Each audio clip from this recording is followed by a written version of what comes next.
Hello, my light beams. Welcome back to the Spiritual Social. I'm Lexi, your local light worker, and due to popular requests and demands, I am coming at you today with a reading regarding the Divine Feminine's energies. You asked, and I decided to provide you with a counterpart to my recent Divine Masculine reading. So I feel that the energies today are really calm and beautiful, but a little bit hard to read and hard to penetrate. I think this is because the Divine Feminine at the moment is kind of shrouded in an air of self-seclusion, self-love, self-care, and she's wanting to keep any interferences with the beautiful energy that she's preserving at the moment further away, removed from her. So I pre-shuffled, blessed and cleansed a number of Oracle and Tarot cards. I have selected them here prior to beginning this reading because I just want to dive straight into the message. So let's find out where our Divine Feminines are at the moment, okay? Keep in mind, this does not concern gender. This is mostly about the Divine Feminine energy within your heart. So you could be a man with a very strong Divine Feminine energy, or you could be a woman with a very strong Divine Masculine energy. Take this as it applies to your personal situation. So let's see the cards that I have here for you. We have the Eight of Cups, walking away, deciding that enough is enough, a power move, an emotional power move. The Three of Cups, celebrations, beautiful, beautiful moments of indulgence, community coming together. Mama Kila, the moon, gorgeous. So this already clarifies what I've been feeling at the beginning, the fact that she's shrouded in mystery. She wants to keep herself, her presence, her energy covered up, secret, dormant for a while. She's resting, recuperating. Wow. Well, this is why, because a fierce new force is birthing within her soul. Lilith, independence, gorgeous energy. And these two cards together make me think of Dark Moon Lilith. So I am filming this remarkably during a dark moon in Sagittarius a couple of hours prior to our new moon in Capricorn. So I think that it's very celestially guided. Communication is key, new moon in Gemini. And it's interesting because as I was shuffling these cards, I did try to more or less guide the process by asking Spirit to just give me one card, but two cards popped up almost from the same decks that I was using. So there is a sense here of two, of closeness, of duality, of coming together in union. And I do think that this could speak about the Divine Feminine connecting deeply with the Divine Masculine on a 5D level, but I think this is more about her integrating her light and dark sides. I wanted to say this is because, but I don't think it's a consequence. I think it's an affirmation, it's a truth. She is reconciling her light and dark, and no wonder that I felt so drawn to use this model of two panthers, black and white, yin and yang, reconciling severed parts of herself. She's almost like integrating the myth of Osiris and placing it within her heart. She's putting herself back together and bringing herself back to life. That's why she needs the secrecy, the lair, it's self-protective. It's like she's giving birth to herself. And she needs the seclusion, she needs the quiet, the stillness to create herself anew. Wow, expect powerful change, new moon eclipse. So communication is key together with expect powerful change. This is such a beautiful indication that things are coming full circle. And as they're coming full circle, it's like that energy when a supermassive black hole sucks everything in to its magnetic field and then bursts out a new galaxy or a new star, a nebula, right? So it's that pulling in just to push out dynamics, almost as if the contractions that a mother's belly is feeling right before she's ready to give birth to the child. But in this case, I think this is more about giving birth to herself, although there might be a couple of divine feminines at the moment that are awaiting to meet their children. Ariadne, the mistress of the labyrinth. My soul knows the way, and the only way out is through. Wonderful, beautiful. So she needs all of her powers, all of her focus, her words, her intentions, her prayers, her breathing, her feelings, her sensations. She's concentrating them all within this simple act of bringing herself back to life again. She's not relying on anyone. She's not relying on her divine masculine to bring her back to life. She is taking the situation into her own hands. And I feel that, much like in the myth of Ariadne and how she helped Theseus destroy the Minotaur, disregarding the will of her father, the divine feminine is rebelling right now against traditional institutions. She feels how the patriarchy has let her down, has abused her, has instilled so many wounds within her, and she's realized that she cannot ask for help externally anymore. But this thought that made her feel like a victim for such a long time is now making her feel empowered. She's taking her own rebirth into her own hands, and she's using all of her force, her might, to create herself back up again from scratch. And it's a scary process, but I feel that the force of the community is being pulled into her aura, and people are giving her gifts, food, support. There are other women, other divine feminines coming in that are supporting her. So it's kind of like a net of divine feminines supporting one another during these strange transitional times. But with Saturn and Jupiter transiting the liberating, open-minded, gender equal sign of Aquarius, I feel like divine feminines are finally coming into their independent force. Lilith is guiding this process, and the moon is shrouding them in self-protective secrecy, giving them the space to recreate themselves, to get out of the labyrinth of the Minotaur, to face their fear, to face their darker side, and to create powerful change in their lives. The divine feminine is leveling up higher order spiritual unions. She is at the helm. She's the leader at the moment. The divine masculine is simply following her. Wild. Wow. Unbelievable. So talk about the marriage between Lilith and the healing power of this card. Wild. What was I saying about being a leader, being at the helm? Gorgeous.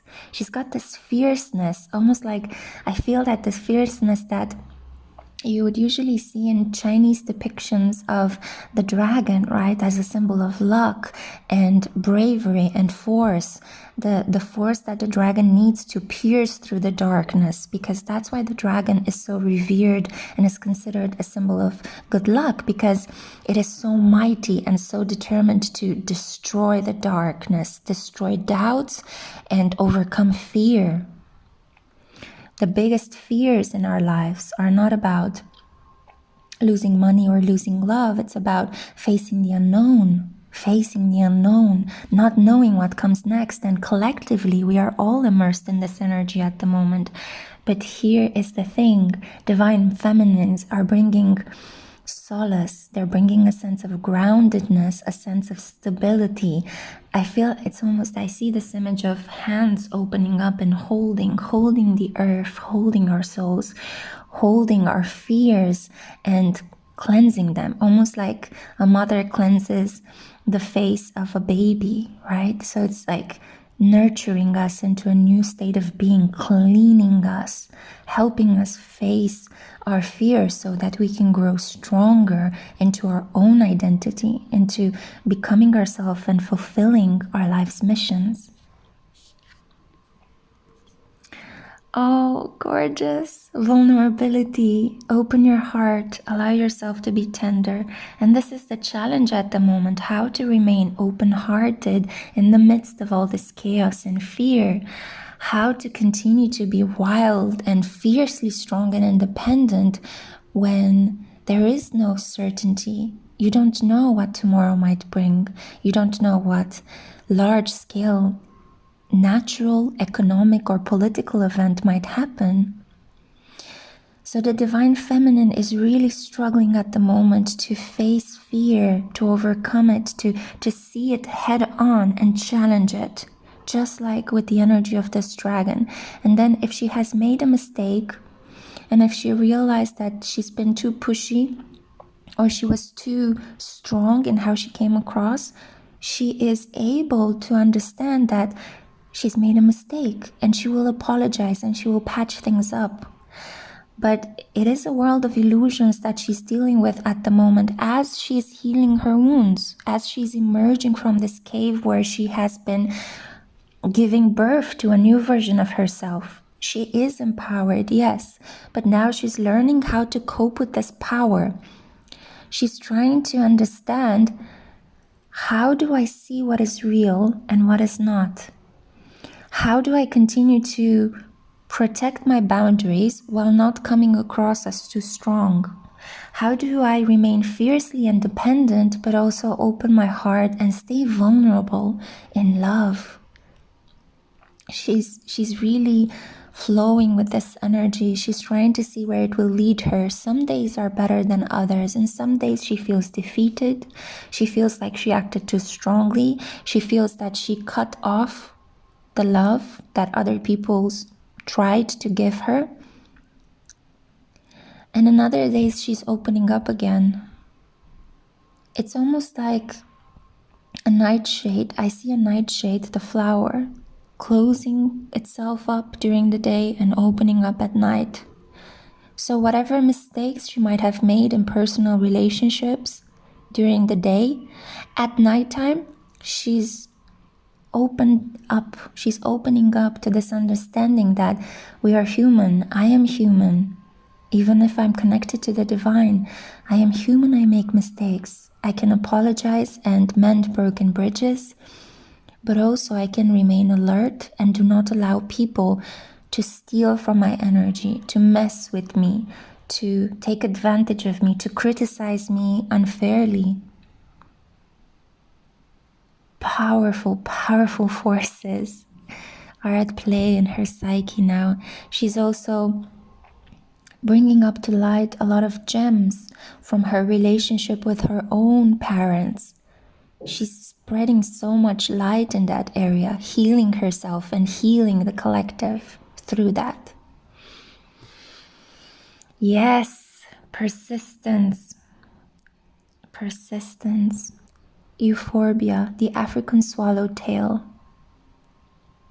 This makes me think that she's also appealing to ancestral knowledge in this process. She's trying to heal her heart with the beautiful, soothing power of romance, of art, of beauty, of simple everyday things that keep her going. It's almost as if she's establishing a healthy daily routine, healthy spiritual practice, and by honoring that, by sticking to that every day, she's finding her center. So she is able to be this rock for other people in the midst of all this chaos.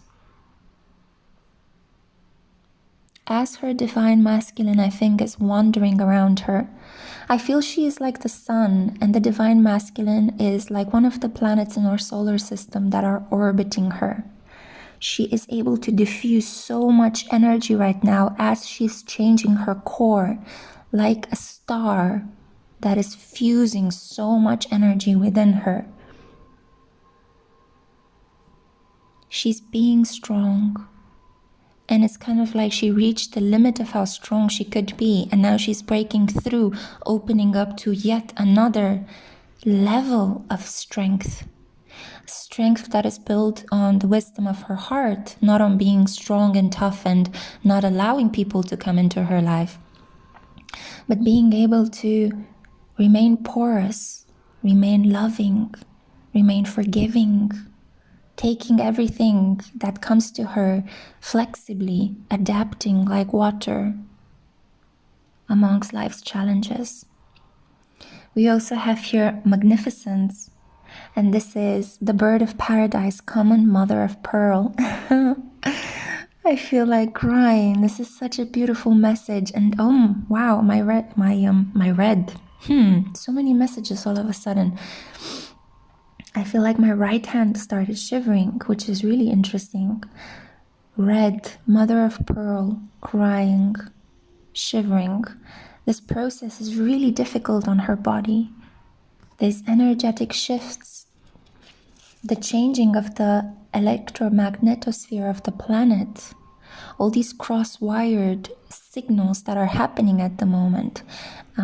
I feel like there are machines kind of malfunctioning around her because her field is upgrading. She's flowing differently at the moment, and she's flowing beautifully. And one day she feels like she's losing her mind, and another day she feels like, oh my God, I see through the pattern. I see through the code, through the matrix. So she's persevering as she's breaking through. She's persevering as she's breaking through. She finds magnificence at the end of the limit that was either imposed by society or self-imposed. Uranus energy is guiding our divine feminine in such a gorgeous way at the moment. Oh, it's such a beautiful process of becoming. I feel her fear, and I also feel her delight.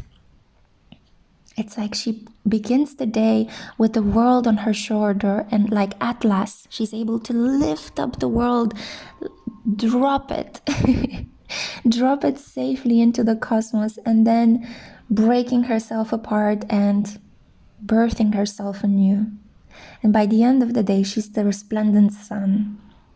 She's peaceful, she's calm, she has integrated the lesson. And then again, a new day comes up, and she's waking up with the weight of the world on her shoulders, with all this responsibility to care and to nurture souls that are going through so much upheaval at the moment. And she is successfully breaking herself apart each morning, building herself back up in the beautiful warm center that she has always been each night. King of Cups. Her divine masculine sees her, watches her. He's ready, he's there with a container for all of her fierce energy at the moment. But she needs to go through these beautiful, almost nuclear processes of breaking herself apart and putting herself back together. Yeah, it's kind of like the reverse myth of Isis and Osiris. But at the moment, it's not even that. It's kind of like she is engaged in this process of forming herself. It's cosmic, it's gorgeous, it's deep, it's intense, it's maddening sometimes. And the divine masculine needs to not interfere, and he's respecting the boundaries at the moment. He's standing on the side, watching, waiting for her cue to come in and hold her, come in and pick her up. But she's not ready yet to give that signal. She's still creating herself. She's still giving to the world. Sedna, cleansing. And I think that she's not ready yet because she's aware that as she's becoming, she's shredding the debris of old patterns, old ways of thinking. She's healing her psyche. She's this fusion, this force of fusion in motion at the moment. And when she will stop, she will need to shrug off all the debris, all the dust of the past, all the tough lessons, all the fears, all the wounds. She just needs to shrug them off. She needs to let them fall off of her like a flower at the end of its life as it's shedding its petals. ready to bring forth a new seed and fresh new life. So she's keeping away her divine masculine for the time being, safe in the knowledge that you cannot meet me until I have finished my process and until I have cleansed myself of the past, because she's ready to start again. Amaterasu, inner beauty, and I'm so happy that she popped up, because Amaterasu is this force of the sun, this force of inner beauty that shines outward and creates beauty in the world. Our divine feminine is resting, transforming, and then cleansing and emerging out into the light with the force and the freshness of a bright new star that has created itself out of the ether to shine anew, to lead us onto a completely new path. But at the moment, she's still quiet and secluded. She's creating a world of fantasies, dreams, and imaginings that she's ready to burst forth at the right time. And I think that this time is the energy of spring. She's resting at the moment, and we need to let her rest. And the divine masculine is there, ready, willing, and able to come towards her. He longs for her, as we saw in the previous reading. They're almost close to union, but she needs to complete her healing process. She needs to complete her resting. She needs to integrate everything that has been gifted to her through the power of spirit. This new level of awareness, she's leading us into it. And because this is such a massive responsibility, we need to let her rest at the moment. So that was the reading that I had for you. I hope that this helped. I hope that it brought you some comfort, some inspiration, and some solace. This is the intention that I created this reading with. Gorgeous energies. I hope they help. See you in my next one. Bye, my light beams.